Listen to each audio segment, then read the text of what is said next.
Qui n'a pas été victime un jour d'une fraude lors d'un paiement par carte, que ce soit en ligne ou au distributeur? La fraude est une vraie bataille menée par des professionnels de la protection des paiements. Entrons dans les coulisses de cet univers dans Vision d'entreprise, notre émission digitale sur bfmbusiness.com.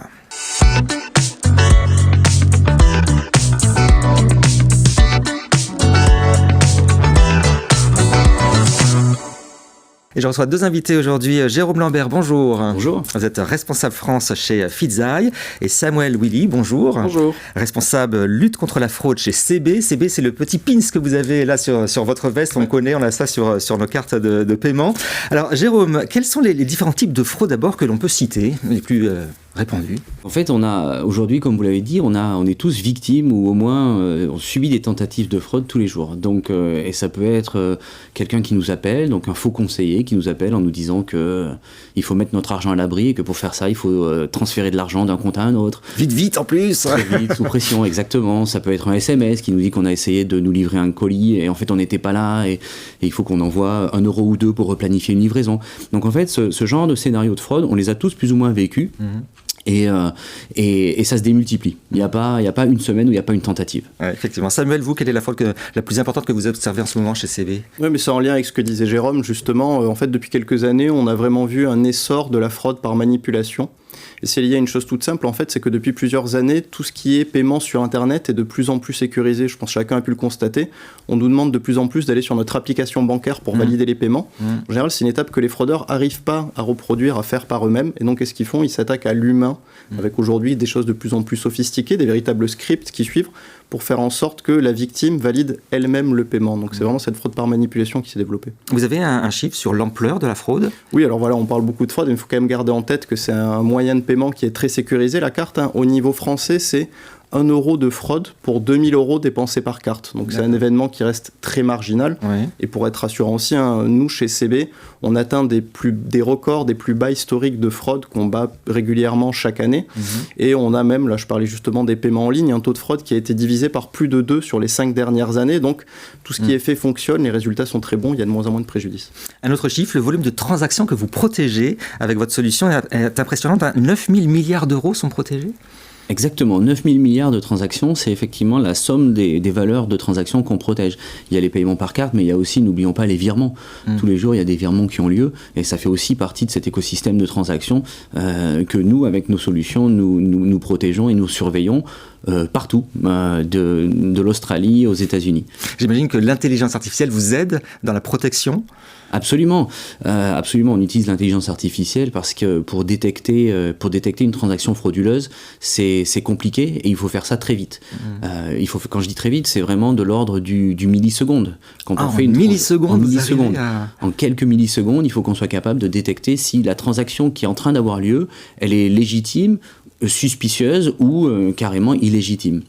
Et afin de pouvoir donner ce score, il faut effectivement faire tourner des algorithmes basés sur du machine learning, basés sur de l'intelligence artificielle, afin de pouvoir déterminer si oui ou non le client est à risque ou la transaction est à risque. C'est vraiment du temps réel, la protection contre les fraudeurs alors?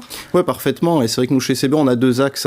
Il y a toute une partie, ce qu'on appelle écosystème des paiements, qu'on gère en tant que réseau. L'idée déjà, c'est que tout le monde soit concerné par la lutte contre la fraude, les commerçants, leurs banques, les particuliers, leurs banques aussi. Et ensuite, là, ce qu'on pourrait considérer comme deuxième ligne de défense, c'est effectivement cette détection en temps réel. Jérôme l'évoquait, nous, c'est 200 données qui sont analysées en 80 millisecondes pour chacun des paiements, avec justement la solution Fidzaï, avec de l'IA.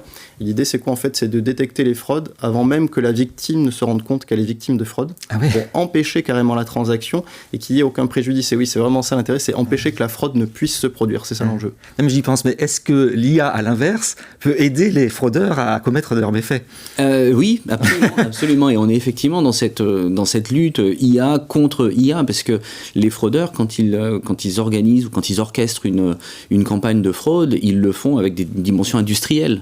Donc leur surface d'attaque, elle est démultipliée parce qu'ils vont utiliser de l'intelligence artificielle pour créer des scénarios, des scripts de manipulation.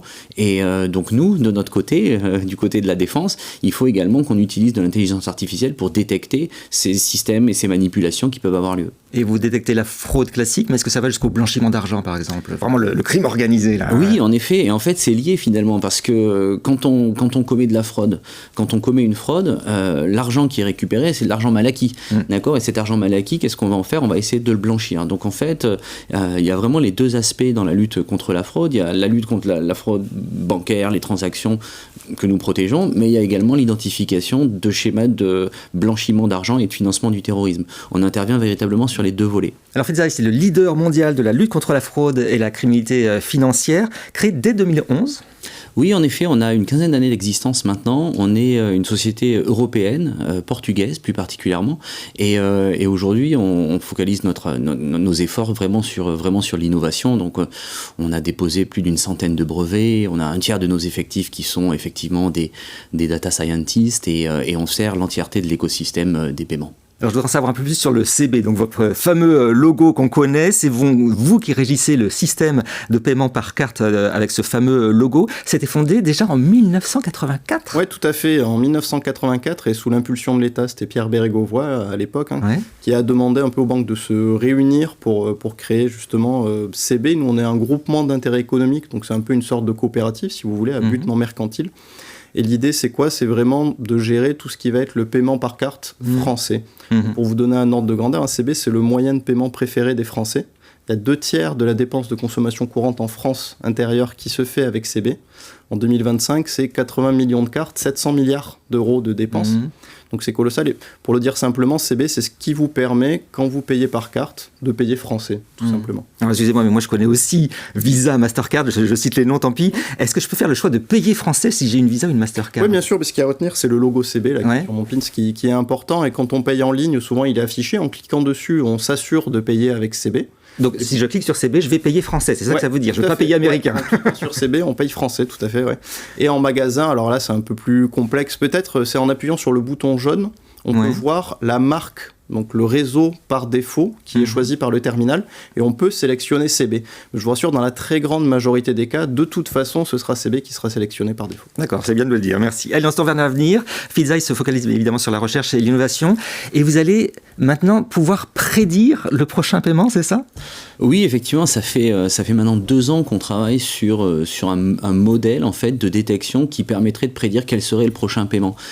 Et c'est pas si facile parce que quand on opère un paiement, vous, moi, ça peut être de l'achat d'un produit dans un supermarché aujourd'hui, acheter un billet d'avion demain, acheter un article de sport dans un autre pays après-demain. Et donc en fait, pour que les banques puissent donner à leurs clients la fluidité dans les paiements nécessaires et la sécurité nécessaire, il faut être capable de pouvoir prédire ou détecter avec le plus de finesse possible si cette transaction est encore une fois légitime ou non.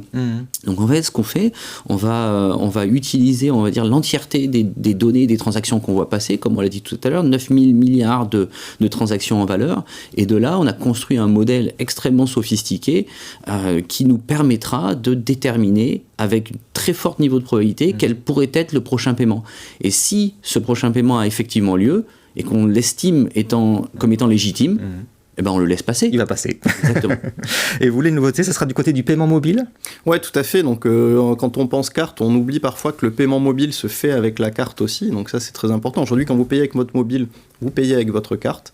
Et en 2026, on est très fiers de pouvoir annoncer que tous les gens qui paieront avec Apple Pay pourront payer avec CB. Et on aura aussi Google Pay et Samsung Pay qui vont démarrer en 2026 avec CB. Peut-être un autre point intéressant aussi. Donc si vous voulez, nous on a un groupement d'intérêt économique avec des membres et on a de plus en plus de groupes internationaux qui viennent nous rejoindre et c'est hyper intéressant. Ça veut dire que ces groupes internationaux, ils viennent se brancher sur le système français pour faire du paiement français. Donc voilà, ça va être ça qui va beaucoup nous occuper ces prochaines années. Eh bien, merci à tous les deux d'être venus sur le plateau de Vision d'entreprise. Merci. Et merci à vous de nous avoir suivis. On se retrouve très bientôt pour un nouveau numéro sur bfmbusiness.com.